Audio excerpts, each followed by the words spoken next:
محترم جناب طالب کریم صاحب صدر میپ, معزز خواتین و حضرات, السلام علیکم. I'm very happy and delighted to be here today, and I thank MAP for not just inviting me once but to continue with this invitation even after I was let go. So thank you for that. میں جب ادھر آ کے بیٹھا تھا تو جو یہاں پہ ہماری بہن بات کر رہی تھی تو انہوں نے کہا ممبرز آف میپ, تو میپ میرے ذہن میں نیب کی طرح آیا, تو میں فوراً چونک گیا. پچھلی مرتبہ میں 5 مہینے وفاقی وزیر رہا تھا ریونیو کا, سوری فائنانس کا, تو اس کے بعد 5 مہینے جیل بھی گیا تھا. تو شاید عباسی صاحب کو میں اکثر کہتا تھا کہ سر جتنا عرصہ آپ نے وزیر بنایا اتنا عرصہ جیل میں بھی رکھا ہے آپ نے. تو اب پھر آج میں وزیر تو خیر ابھی پوزیشن چل رہی ہے لیکن وفاقی وزیر اس کا فائنانس کا نہیں ہوں. تو بہن نے جب نیب کا بات کہا, نیب کا اور میپ کا, اور میں نیب سمجھا تو میں تھوڑا سا یو کڈ سی کہ how people would get scared. Anyway but I am really delighted to be here. I know you wanted the finance minister to come, but I mean, this is the best I can do right now. میں تھوڑی سی بات کروں گا پاکستان کی معیشت پہ, اور میں جو طالب بھائی نے جو بات کری ہے بچوں کی اور فلڈس کی تو اس کے بارے میں بات کروں گا. لیکن let me start with what happened in the 5 months that I was the Minister of Finance. I had the honor and privilege to serve under Shehbaz Sharif as his Minister of Finance. جب 17-18 April کو ہمیں حکومت مجھے یہ قلمدان دیا تھا آپ نے, تو اس وقت 10.3 بلین ڈالرز ہمارے ملک میں تھے جو اسٹیٹ بینک کے پاس تھے لکوڈ ریزروز, اور اس کے سامنے تقریباً 36 ارب ڈالر کی اگلے جون 23 تک کی کھپت تھی. تو آپ کے پاس $10.5 بلین ڈالرز پڑے تھے اور 36 بلین ڈالرز چاہیے تھے. تو سیدھا نظر آ رہا تھا کہ کہیں نہ کہیں پاکستان جو ہے وہ ایل سی کھولنے کے, ایل سی کمٹمنٹ میٹ کرنے سے گریز کرے گا, اور کہیں نہ کہیں پاکستان ڈیفالٹ کرے گا 1 مہینے بعد, 2 مہینے بعد, 3 مہینے بعد, لیکن نظر آ رہا تھا سامنے. تو جب اور $1.5 بلین کا جو $10 بلین کا جو ریزرو تھا یہ تقریباً 1.5 مہینے کی امپورٹ کے برابر تھا. تو دنیا میں یہ رول ہوتا ہے کہ اگر آپ کے پاس 3 مہینے کے امپورٹ کے پیسے نہیں ہوں تو پھر ورلڈ بینک اور ایشین ڈیولپمنٹ بینک اور دیگر جو ادارے ہیں وہ آپ کو قرض نہیں دیتے, اور آپ کا جو ایک ہی لینڈر آف لاسٹ ریزورٹ رہ جاتا ہے وہ IMF ہوتا ہے. اور اگر IMF آپ کو قرض دیتا ہے اور آپ IMF کے پروگرام میں ہوں تو پھر آپ کو دوسرے ادارے بھی قرض دے دیتے ہیں چاہے آپ کا ریزرو ایک دم زیرو بھی پہنچ جائے. تو سب سے پہلے IMF کے پاس جانا ضروری تھا. تو انفیکٹ جیسے اگر پیر کے دن میں نے حلف اٹھایا تو منگل کی رات کو میں IMF چلا گیا. Second day night, the night after the second day of being a minister, I left for the IMF. I couldn't reach the first day because Imran Khan had put me on ECL for the last 4 years. تو یہیں پہ تھا, تو ECL سے نکلا دوسرے دن اور پھر چلا گیا. تو IMF سے جا کے بات کی, انہوں نے اسی وقت کہہ دیا تھا کہ جب تک آپ کا بجٹ نہیں دیکھیں گے ہم یہ نہیں کریں گے, اور بہت ساری پھر بات چیت ہوئی. اس وقت پاکستان حکومت نے ایک دسمبر میں جو ایگریمنٹ کیا تھا لاسٹ ریویو پہ, جو شوکت ترین صاحب کر کے آئے تھے, اس پہ ان سے وعدہ کیا تھا کہ ہم $4 مہینہ پیٹرولیم ڈیولپمنٹ لیوی بڑھائیں گے, اور 1.5% یا 1% سے یا 2% سے سیلس ٹیکس بڑھائیں گے جب تک سیلس ٹیکس $17 نہ ہو جائے اور لیوی $30 نہ ہو جائے, اور ایمنسٹی کوئی بھی نہیں دیں گے آئندہ, اور سبسڈی نہیں دیں گے پیٹرول اور ڈیزل کے اندر, اور بجٹ ڈیفیسٹ جو پرائمری ڈیفیسٹ ہے وہ $25 بلین کر دیں گے. پرائمری ڈیفیسٹ وہ ہوتا ہے جو کہ ٹوٹل ڈیفیسٹ میں سے اگر ہم ڈیٹ سروسنگ نکال لیں تو اس پہ سے جب میں آیا ہوں تو میرے وزیر بننے سے 1-2 دن پہلے ہی میری IMF سے بات ہو گئی تھی. شہباز صاحب وزیر اعظم بن چکے تھے, فائنانس سیکرٹری سے بات ہوئی تو انہوں نے مجھے بتایا تھا کہ وہ 25 ارب کی جگہ اب 1300 ارب پہ ڈیفیسٹ چل رہا ہے. تو تھوڑا سا فرق تھا, 5500% پہ ہم تھوڑا سا پیچھے ہٹ گئے تھے. اور یہ IMF کے پاس جانا ناگزیر تھا. جب IMF کے پاس گئے تو انہوں نے یہ کہا کہ ایسا نہیں ہو سکتا, دنیا میں کوئی ایسا ملک نہیں ہے جو کہ پیٹرول سبسڈائز کرتا ہے, اور آپ کے پاس تو کوئی ریزرو نہیں ہے. اس کے بعد ہم 1 ہفتے بعد جب سعودی عرب گئے تو انہوں نے مجھے بتایا کہ ہم سعودی عرب سے سستا ڈیزل بیچ رہے ہیں, ہم UAE سے سستا ڈیزل بیچ رہے تھے. جن ممالک سے ہم پیسے مانگ رہے تھے, قرض مانگ رہے تھے, ڈپازٹس کہتے ہیں ہم اس کو, وہ لوگ اس کو گرانٹ کہتے ہیں, ہم اس کو ڈپازٹ کہتے ہیں. تو ان ممالک سے بھی ہم سستا پیٹرول سستا ڈیزل بیچ رہے تھے، اور یہاں پہ بڑی ریزسٹنس تھی کہ آپ ڈیزل مہنگا نہیں کریں گے، پیٹرول مہنگا نہیں کریں گے۔ اسی طرح 2020 کے سپٹمبر اکتوبر میں گیس کی آخری مرتبہ پرائز بڑھائی گئی تھی، اور اس کے بعد آپ کو پتہ ہے کہ پیٹرول جو تھا وہ $60 سے بڑھ کے $120-115 کا بھی ہو گیا تھا۔ جب میں وزیر تھا تو $110 کا اس زمانے میں پیٹرول ہوتا تھا، برینٹ آئل کی بات کر رہا ہوں۔ پاکستان میں پیٹرول اور ڈیزل جو ہے وہ پلیٹس کے حساب سے کرتے ہیں، لیکن plates is not easily available, تو brent is easily available. Most people are aware کہ برینٹ کیا ہوتا ہے، اٹس ویری کلوزلی کوریلیٹڈ۔ تو برینٹ 110 کا تھا، آپ نے گیس کی پرائز 60 پہ رکھی ہوئی تھی۔ اسی طرح بجلی کی پرائز جو تھی وہ فروری 2021 سے نہیں بڑھی تھی، تو جس کے اندر اینول ری بیسنگ بھی ہوتی ہے اور کوارٹرلی ٹیرف ایڈجسٹمنٹس بھی ہوتے ہیں۔ تو IMF نے اوبیسلی کہا کہ یہ سب چیزیں کرنی ہوں گی، پھر آپ کو بہت زیادہ ٹیکس لگانا پڑے گا۔ اب جب 2018 میں ہم چھوڑ کے گئے تھے تو 11.1% تھا tax to G D P ratio, اور وہ اگلے 3 سال تک جو ہے وہ PTI کے دور میں وہ tax to G D P ratio کم ہوتا رہا، 9.6 ہوا ہے، 10.2 ہوا، 10.4 ہوا، اور اس سال اگر پرانی جی ڈی پی رہتی تو یہ 11% ہو جاتا۔ وہ بھی 11.1 پہ نہیں پہنچتا، وہ 11 ہو جاتا پرانی جی ڈی پی، لیکن پھر انہوں نے جی ڈی پی ری اسٹیٹ کر دی تو اس کے حساب سے وہ میرے خیال سے 9% ہو گیا۔ اب دنیا کے کوئی ملک جو ہوتے ہیں وہ اتنے کم tax to G D P ratio پہ نہیں چل سکتے، اور ہمارے تو اتنے اخراجات ہیں، کیونکہ آپ نے 60% جو ریونیو ہے، 57.5% ریونیو جو وفاق کا ہوتا ہے، جو ٹیکس آپ دیتے ہیں وفاق کو، اس کا 57.5% صوبوں کو چلے جاتا ہے آٹومیٹکلی۔ تو for every $100 that federal government collects, 57.5 go to the provinces, plus اس کے علاوہ کچھ اور گرانٹس دینی پڑتی ہیں، کشمیر کو، گلگت بلتستان کو، اسلام آباد کو، تو وہ پیسے جو ہیں وہ اگر سب گلا تو $62 for every $100 that we collect in tax, $62 go to the provinces. تو وفاق کے اندر بہت لمبے ڈیفیسٹس ہوتے ہیں، اور صوبوں کے پاس کافی پیسے ہیں، ان کی خود کی ٹیکس کی ایفرٹ بہت کم ہے۔ زیادہ تر ٹیکس ایفرٹ جو ہوتی ہے وہ فیڈرل گورنمنٹ کی ہوتی ہے، صرف سندھ جو ہے وہ تھوڑا سا کراچی سے ٹیکس دے لیتا ہے، اس کے علاوہ باقی صوبوں کی ٹیکس کی ایفرٹ بہت کم ہے، تو وہ خرچہ کر لیتے ہیں، اور پچھلے 10 سالوں میں 400% ان کا پے رول انفیکٹ بڑھ گیا ہے، 400% پے رول بڑھ گیا سب صوبوں کا اگر ملا لو تو، جس کے اندر نمبر آف امپلائیز بھی بڑھ گئے ہیں اور تنخواہیں بھی بڑھا دی ہیں۔ سو مچ سو دیٹ ٹوڈے سارے صوبوں کے جو گورنمنٹ کے افسران ہیں ان کو comparable experience and comparable qualification یا کمپیریبل گریڈ کے فیڈرل گورنمنٹ کے افسران سے 50% تنخواہ زیادہ ملتی ہے۔ سو اب ایک عجیب سا ایک طریقہ ہے جس کے تحت ہم صوبوں کو فنڈ کرتے ہیں، تو وہ بھی ایک IMF کا تھا کہ آپ فنڈ تو اس طرح کریں گے لیکن آپ ٹیکس کو بھی بڑھائیں، تو پھر ہم نے بہت سارے نئے ٹیکس لگائے، سپر ٹیکس لگایا وغیرہ وغیرہ لگایا، لیکن ہم نے ایمفیسس کیا ڈائریکٹ ٹیکسز کے اوپر۔ تو اس پہلے کوارٹر میں 40% ہم نے ڈائریکٹ ٹیکسز بڑھائے۔ تو جو بات کرتے تھے کہ ڈائریکٹ ٹیکس پہ مدار ہونا چاہیے اور انڈائریکٹ نہیں ہونا چاہیے، تو پچھلے 4 سالوں میں تو انڈائریکٹ ٹیکس پہ زیادہ تر وہ تھی، اور ہمیشہ سے پاکستان میں انڈائریکٹ ٹیکس پہ ہوتا ہے۔ میں نے کوشش کی کہ ڈائریکٹ ٹیکس لگائیں۔ جو پاکستان کا ایک پیرینیل مسئلہ ہے اور آپ سب سمجھتے ہیں، وہ بجٹ ڈیفیسٹ ہے، اور جو بجٹ ڈیفیسٹ ہے وہ ہم کو کرنٹ اکاؤنٹ ڈیفیسٹ میں تبدیل ہو جاتا ہے۔ جو یہاں پہ جو میکرو اکنامکس سے فیملیئر ہیں یہاں پہ لوگ، ان کو بتانے کی ضرورت نہیں ہے، لیکن باقی ساتھیوں کے لیے کہ اب میں اس کو بڑا سمپلیفائڈ کر دیتا ہوں کہ جب بجٹ ڈیفیسٹ ہوتا ہے آپ کا، تو ایک سیکنڈ کے لیے اسیوم کریں کہ حکومت پیسے پرنٹ نہیں کر سکتا ہے کیونکہ اس سے فرق نہیں پڑے گا، تو بجٹ ڈیفیسٹ جب ہوگا تو آپ کو کہیں نہ کہیں سے وہ بجٹ کو پورا کرنا پڑے گا۔ Budget deficit is government dissaving, so کہاں سے پیسے آئیں گے؟ تو ایک طریقہ یہ ہے کہ آپ پرائیویٹ سیکٹر کے لوگوں سے پیسے لیں، بینکوں سے بورو کر لیں وغیرہ۔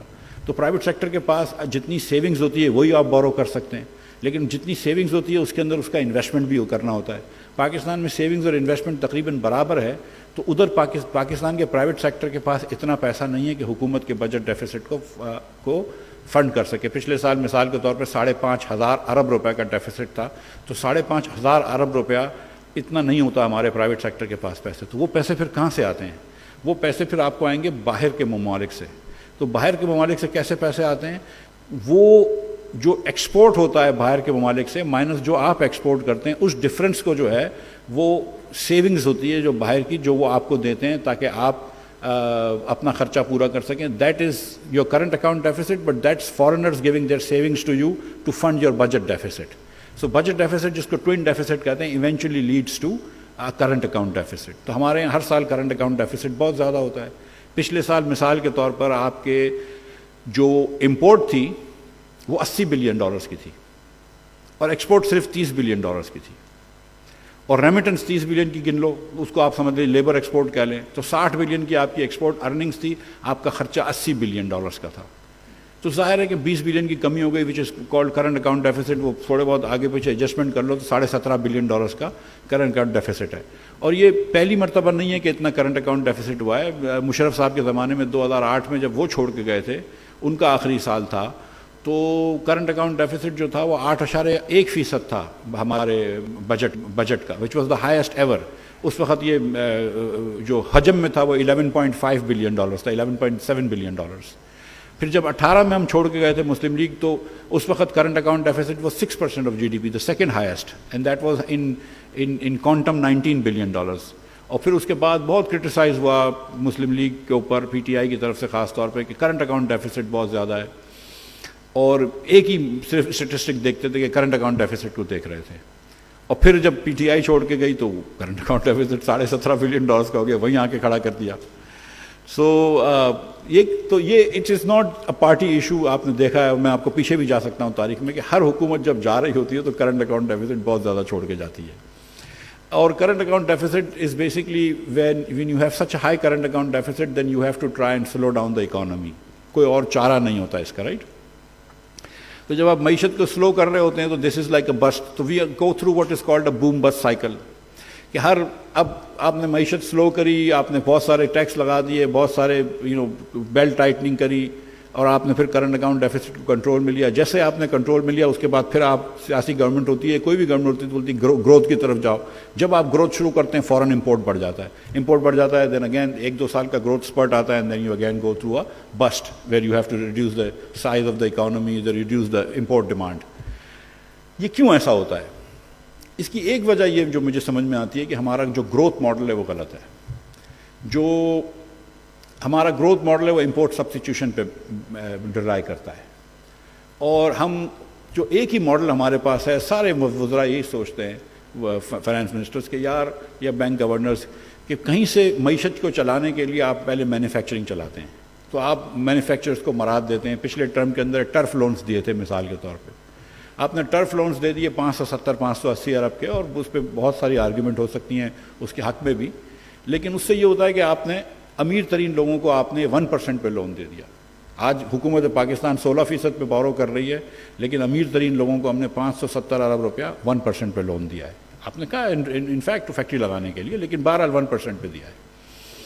وہ 1% پہ جب لون لیتے ہیں ان تو امپورٹ شروع ہو جاتی ہے. وہ فیکٹریاں لگا رہے ہیں، مشین خرید رہے ہیں، وغیرہ وغیرہ، امپورٹ شروع ہو گئی. ان کے بچوں نے گاڑیاں خرید لیں، بہت ساری چیزیں ہوتی ہیں. اور جب امیر لوگوں کو امیر کرتے ہیں تو امیر لوگوں کے کنزمپشن باسکٹ میں ویسے بھی امپورٹ زیادہ ہوتا ہے، امپورٹڈ گڈ زیادہ ہوتے ہیں. آپ ٹائز بھی باہر کی پہنتے ہیں، آپ کفلنگس بھی باہر کے پہنتے ہیں، گاڑیاں بھی باہر کی ہوتی ہیں، وغیرہ وغیرہ. جب غریب لوگوں کو آپ کسی ایک دم مزدور کو تھوڑا سا پیسہ والا کر دیں گے، جس کی تنخواہ 20-25 ہزار ہے، اس کی تنخواہ 35 کر دیں گے، تو آپ کا امپورٹ اس کی کنزمپشن باسکٹ میں نہیں ہے. وہ تھوڑا سا گوشت زیادہ کھا لے گا. وہ ہو سکتا ہے اپنے بچے کو اسکول کا بیگ نیا دلا دے، یونیفارم شاید نیا خرید دے. تو وہ امپورٹ کے اوپر نہیں ہوتا. اگر آپ مڈل کلاس کو بھی تھوڑا سا امیر کر رہے ہیں تو وہ ہو سکتا ہے کہ اپنے بچے کو ٹیوشن دلوا دے. سو وہ ڈفرینٹ خرچہ ہوتا ہے. لیکن آپ امیر ترین لوگوں کو امیر کرتے ہیں تو اس کا امپورٹ کا امپیکٹ بہت آ جاتا ہے.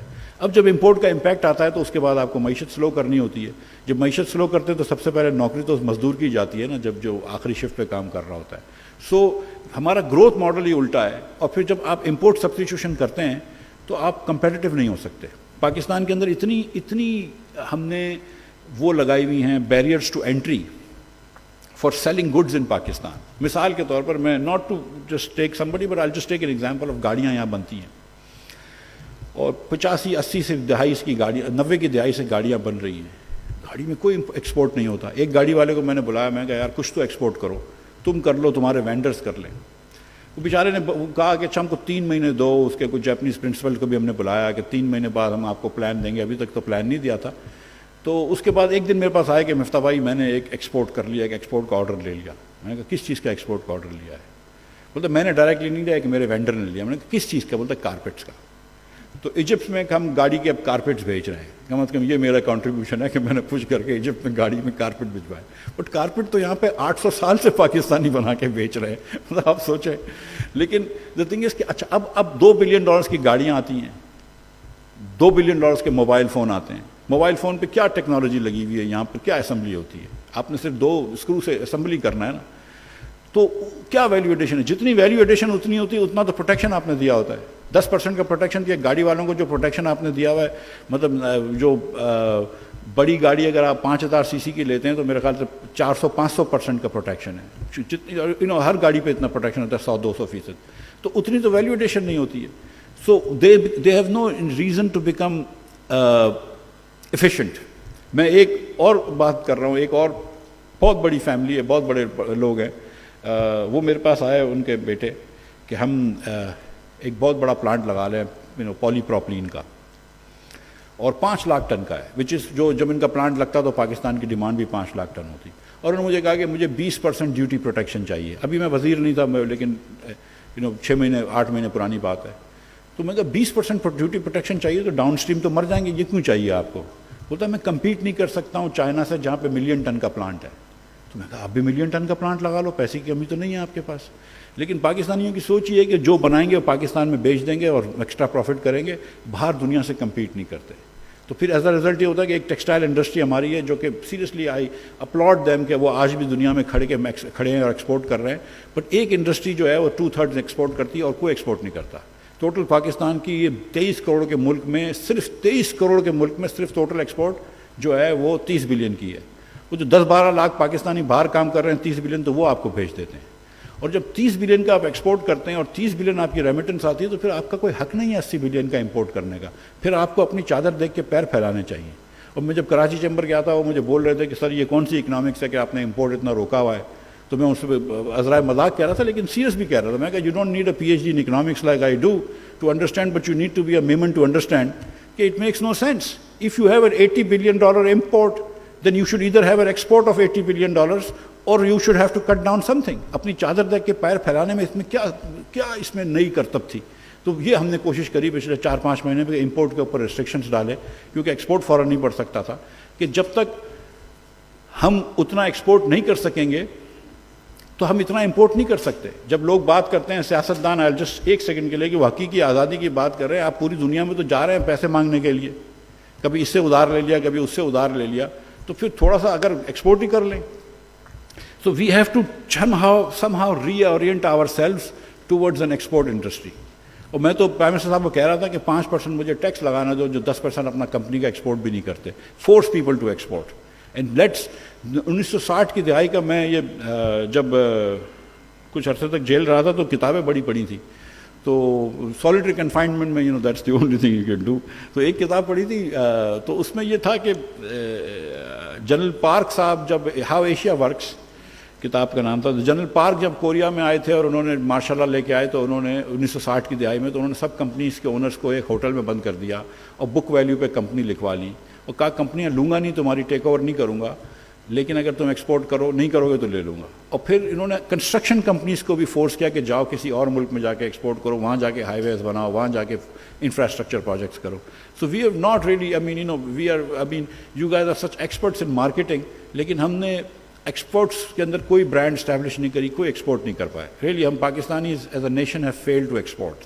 And we can talk about are not being competitive, and it is true, but it's a chicken and an egg problem کہ تھوڑا ایکسپورٹ اور کریں گے تو تھوڑا اور کمپیریٹیو ہو جائیں گے. آج کل ایک بڑی بات ہو گئی ہے کہ IT کا ایکسپورٹ کریں. میں نے IT کے اوپر 0.25% ٹیکس کر دیا, 0.25% آف دا ریونیو. اس سے کم کیا ٹیکس کر سکتے تھے, اور وہ بھی اس لیے رکھا 0.25, وہ تکلف بھی اس لیے کی تاکہ وہ فیٹ آف کے چکر میں نہ پھنس جاؤں اور میں حوالے کو الگ کر سکوں اور ایکسپورٹ کو الگ کر سکوں. اور 35% of the money they can retain out side of Pakistan.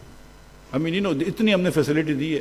لیکن جو لوگ بولتے ہیں IT کا ایکسپورٹ کر لو, ڈبل کر لو, ٹرپل کر لو, لیکن ایک بات سوچیں آپ کہ 1950 اور 60 کی دہائی کے اندر ہم کیا کر رہے تھے اور ہندوستان کیا کر رہا تھا. ہندوستان کی آپ بات کرتے ہیں کہ 150 بلین کا ایکسپورٹ کرتا ہے, تو IITs ہندوستان نے نہرو نے 1950 کی دہائی کے اندر بنانا شروع کر دی تھی. یہاں پہ کتنے ایسے ایجوکیشن کے ادارے ہیں کہ جو اس لیول کی ایجوکیشن دے سکتا ہے. آج اگر امریکہ کی 5 بڑی IT کی کمپنیوں میں ہندوستانی لڑکا اگر ہیڈ کرتا ہے اس کو, تو اس کی ایک وجہ یہ ہے کہ سب دیکھ لیجئے کہ کدھر سے نکل کے آئے ہیں. وہ سب انڈیا سے نکل کے آئے ہیں, وہ IIT کے گریجویٹس ہیں. یہاں پہ ایک بھی یونیورسٹی ایسی ہے جو اس کو کمپیٹ کر سکتی ہے.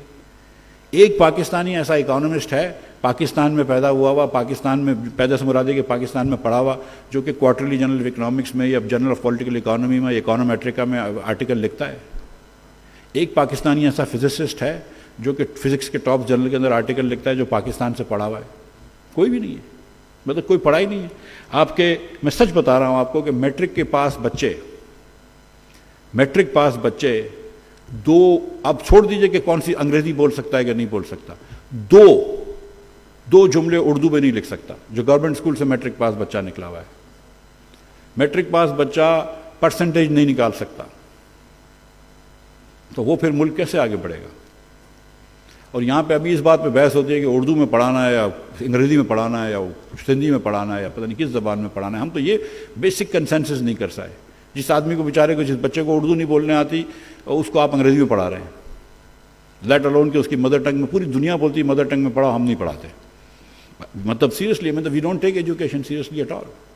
جو مطلب ہم نے مطلب 9ویں کلاس کی کتاب تھی میری، ایک ٹی سی ایف والوں نے ریسرچ کری تھی، تو اس 9ویں کلاس کی کتاب میں نہ صرف کہ بچے نہیں پڑھ سکتے تھے، پڑھ کے سمجھا سکتے تھے انگریزی کے، ٹیچرز بھی نہیں پڑھ کے سمجھا سکتے تھے کہ یہ کیا ہے، کیا لکھا ہوا ہے. یہ ایجوکیشن کا اسٹینڈرڈ ہے. تو پھر ہر چیز کے مسئلے ہوں گے. اگر پاکستان آج دنیا سے پیچھے ہے تو تعلیم نہیں ہے سیریسلی. مطلب یہ کہ وی تھنک اباؤٹ دس. آدھے بچے ہمارے آؤٹ آف اسکول ہیں، آدھے اسکول گوئنگ بچے، سیکنڈری اسکول کے بچے are out of school. 1 out of every 10 child in the world, 1 out of every 10 children in the world who's out of school and illiterate is a Pakistani. 10% دنیا کا جو illiterate بچہ ہے وہ پاکستانی ہے. 40% بچے پاکستان میں جو ہیں وہ stunted ہیں. 40% بچے پاکستان میں stunted ہیں. کس حکومت نے 70 سال میں اس کو ایڈریس کیا ہے؟ لپ سروس بھی دے دی تو بہت بڑی بات ہے، لیکن لپ سروس کے علاوہ کیا کیا ہے؟ اینڈ آئی وڈ پریز مائی باس شہباز شریف کہ اس نے پنجاب کے اندر ایجوکیشن کے اوپر سیریسلی کام کیا. لیکن آج بھی آدھے بچے پاکستان میں جو ہیں وہ اسکول کے باہر ہیں. 40% kids are stunted. These are statistics that we really must think about. ہم بات کرتے ہیں کہ پاکستان کا برانڈ اچھا نہیں ہے، اور یہ مارکیٹنگ والے آپ لوگ بیٹھے ہیں، آپ برانڈس کی بات کرتے ہیں. دس از ٹرو. پر وہ میرے سسر تھے، ان کا بھی مارکیٹنگ سے تعلق ہے یا تھا، تو وہ کہتے تھے کہ nothing kills a bad product faster than good advertisement. So مطلب کیا ہم نے اپنا پروڈکٹ سنوارا ہے؟ سیریسلی کیا ہم نے پروڈکٹ سنوارا ہے؟ مطلب مجھے یاد ہے کہ 2015-16 کے اندر میں نے گنا تھا، اور آج اس سے بھی زیادہ برا نمبر ہوگا، کہ بنگلہ دیش کے اندر ڈھاکہ کا ایک شاہ جمال ایئرپورٹ ہے، ڈھاکہ کا جو ایئرپورٹ ہے، اس پہ جتنی فورن ایئر لائنز آتی تھیں اس سے کم فورن ایئر لائنز کراچی، لاہور اور اسلام آباد کو تینوں کو ملا لو تو اس سے کم فورن ایئر لائنز آتی تھیں. سیریسلی آج ہم اس بات پہ خوشی مناتے ہیں کہ یار برٹش ایئر ویز پاکستان آ رہی ہے ہفتے میں 3-4 دن، یا ورجن اٹلانٹک آ گئی، and we actually tweet about this and we are so happy about this. آپ لوگ جانتے ہیں اس میں سے جو اس ایک ایج بریکٹ میں رکھتے ہیں کہ کراچی ایئرپورٹ پہ ہر دنیا کی ایئر لائن آتی تھی، آج کوئی نہیں آتا ہے. So I mean we have to sort of think about where is that Pakistan going. Pakistan کا برانڈ کو تو چھوڑ دیں، پاکستان کا ریالٹی کدھر جا رہی ہے؟ پاکستان کی ریالٹی کہاں جا رہی ہے؟ مطلب how secure do you feel کہ Pakistani minorities feel in Pakistan, religious minorities feel in Pakistan? Do they actually feel secure in Pakistan? Or do they actually try and first opportunity پہ وہ کینیڈا بھاگ جاتے ہیں؟ And what is wrong with us, the majority religious sects or religious religion, کہ ہمارے بیچ میں ہماری minorities بھاگ جاتی ہیں؟ Why is it that Pakistanis can go and live in the US and Canada and not feel insecure, but other religious minorities feel insecure in Pakistan? What is wrong with us? What is wrong with us as individuals? What is wrong with Miftah Ismail as an individual? So, if Pakistan goes through a boom-bust cycle, yes, there is fundamental issues with the economic policies. بنگلہ دیش کا بھی آپ model دیکھیں کہ وہ پتلونے سی کے، T shirt سی کے آگے بڑھ گیا، کاٹن بھی نہیں ہے اس کے پاس. ہم نے ایک امپورٹ سبسٹیٹیوشن کا عجیب ماڈل دیا ہوا ہے جس سے ہم ایلیٹ کیپچر میں پھنس جاتے ہیں. لیکن اس کو چھوڑ دیں تو ہمارے ملک میں اور کتنے مسائل ہیں. آپ کو میں نے تعلیم کے مسائل آپ کے سامنے رکھا ہے کہ آدھے بچے آپ کے اسکول میں نہیں ہیں. آپ کو ہم نے نیوٹریشن کی بات کی کہ آدھے بچے اسٹنٹڈ ہیں ہمارے ملک میں. آپ کو میں نے یہ گزارش کی کہ ایک مائنورٹی ادھر رہنے کے لیے تیار نہیں ہوتی ہے. تو بہت سارے مسئلے ہیں پاکستان کے اندر جو ہم کو سیٹل کرنے ہیں. اور پاکستان میں کیا ہوتا ہے، میں آخری اس بات پہ ختم کروں گا. Sorry I don't mean to do this but I want to say something good about Pakistan before I end. But I wanted to say these things to you today because you guys are leaders in Pakistan, leaders of business, leaders of marketing, leading professionals in Pakistan. جو آپ کی بات ہوتی ہے وہ دنیا تک پہنچتی ہے. آپ تو اشتہار بناتے ہیں, آپ لوگ میڈیا کو کنٹرول کرتے ہیں.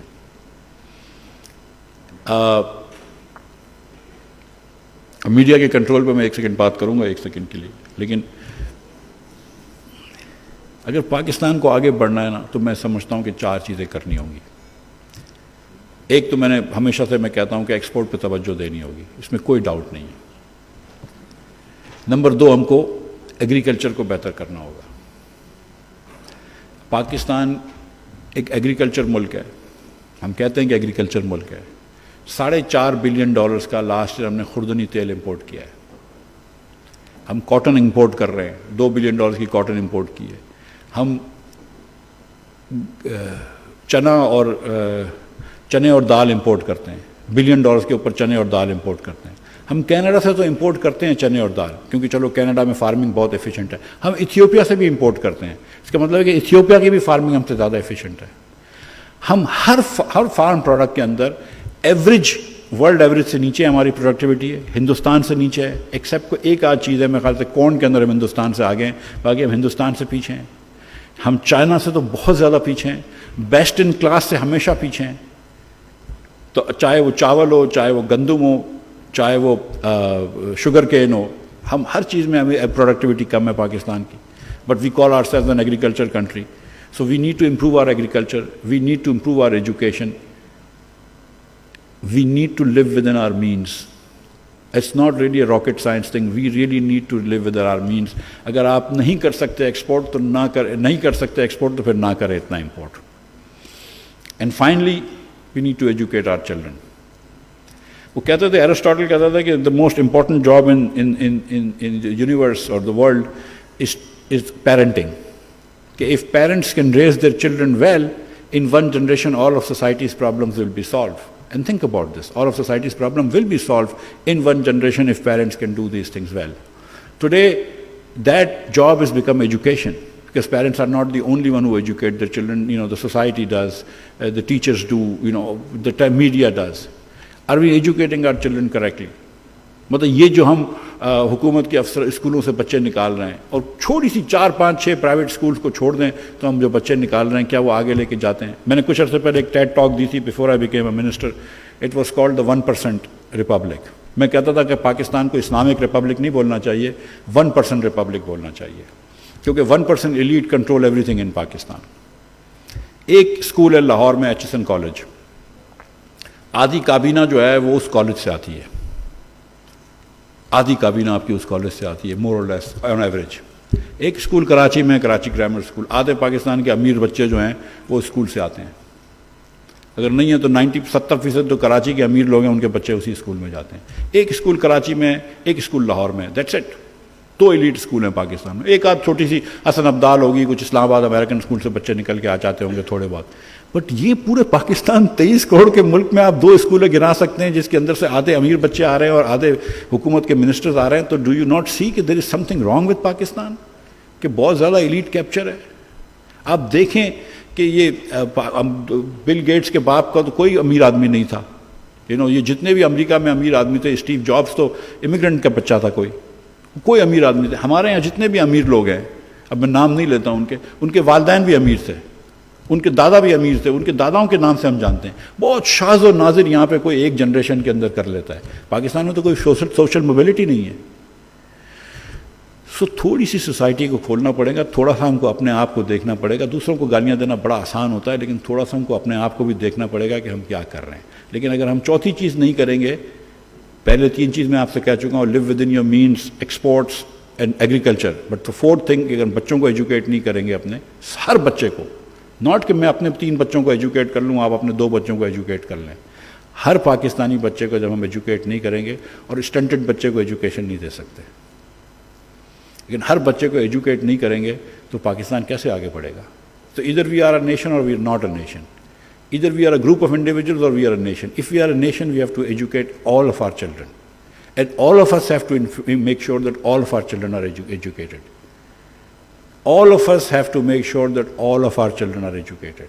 And jitna mujhe میرے بچوں کے ایجوکیشن کے اوپر کوشش کرنی چاہیے، اتنی کوشش کرنی چاہیے کہ پورے پاکستان کے بچے پڑھ سکیں. اور ہم میں سے جو لوگ، آپ لوگ تو پریولیج لوگ ہیں، میں تو پریولیجڈ ہوں، میں اور آپ تو پریولیج لوگ ہیں. ہم میں سے جو لوگ ہیں اگر ہم آگے نہیں بڑھ کے آئیں گے تو پھر کون آئے گا؟ اور آپ یہ دیکھیں، میں اب اس بات پہ ختم کروں گا کہ کتنا ریزیلینس پاکستان میں ہے. 1/3 of Pakistan is under water. 33 lakh families جو تھیں، 33 lakh, 33 crore 3 crore 30 lakh, sorry I feel 33 million people are affected by the floods. So many have been rendered homeless. ہم جب تخمینہ لگاتے ہیں تو ہم کہتے ہیں گھر ٹوٹ گیا اگر پارشلی تو اس کے 4 لاکھ کا خرچہ ایوریج پہ ہے، اور اگر پورا گھر ٹوٹ گیا تو 8-10 لاکھ کا ہے. لیکن یہ گھر بنانے کی، عمارت کے خرچے ہیں. کبھی ہم نے سوچا ہے کہ وہ بچہ جو چھوٹا رہتا ہوگا اس کا بھی کوئی کھلونا ہوتا ہوگا، کوئی لوڈو ہوتا ہوگا، کوئی لڑکی رہتی ہوگی گھر میں تو اس کی کوئی گڑیا ہوتی ہوگی. پرائم منسٹر صاحب مجھے بتا رہے تھے کہ جب بھی وہ جاتے ہیں اور جہاز کے اندر تو دیکھتے ہیں کہ پانی کے اندر پورا سی نظر آ رہا ہوتا ہے لینڈ کے اوپر، اور اتنے سارے وہ ہوتے ہیں سولر پینلز کہ ان کے گھروں سے سولر پینلز ڈوب گئے. ہر غریب آدمی گھر میں بھی کم از کم ایک کلر ٹی وی ہوتا ہے، وہ کلر ٹی وی ڈوب گئے، برتن چلے گئے، کپڑے چلے گئے، ان کا سب کچھ لٹ گیا. لیکن پھر بھی اللہ تعالیٰ کی مہربانی سے the nation goes on, the nation is moving on. So Pakistanis are resilient, but I don't want us to be resilient anymore. I want us to be richer now. I want us to be literate now, and I want us to not be hungry anymore. That really should be the minimum thing we should do. So I thank you once again, the Marketing Association of Pakistan, for giving me a chance to give you this thing, to talk to you. یہ آپ کا بھی بڑا resilience ہے کہ آپ نے، and I نو کہ آپ کہاں سے شروع کرے تھے کہ you wanted a finance minister to come and you come up with an unemployed man, but such is the luck of the draw. Thank you all very much. God bless you.